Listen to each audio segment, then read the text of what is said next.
Can you believe the first video game was made in 1947 and was just a bunch of dots moving around on a screen? Gaming has come a long way since then, but have you ever stopped to think about how it's actually changed over the years? For some reason, it seems like the evolution of gaming is a topic that's often glossed over, but trust me, it's a wild ride. Let's take a look back at some of the most iconic games of all time. Remember Pong, the first ever home console. Released in 1972, it was basically just a tennis game, but it was a start.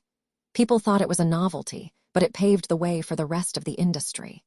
Fast forward to the 80s and 8-bit consoles like the NES and Sega Master System. Games like Super Mario Bros. And Sonic the Hedgehog were the epitome of fun and challenging. But as technology improved, so did the complexity of games. We got to the 90s and 3D gaming became a thing. Think about it, we went from 2D graphics to 3D in just a decade.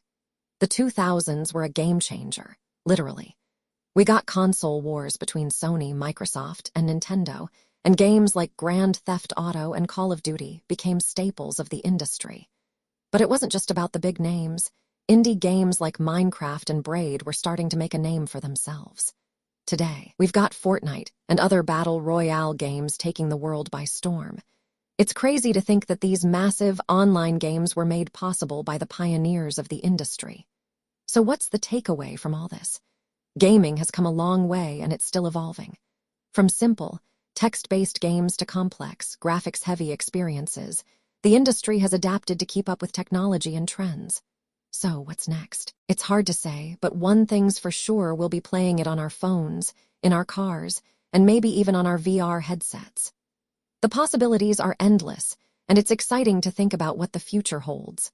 Subscribe if you don't want to miss the next one.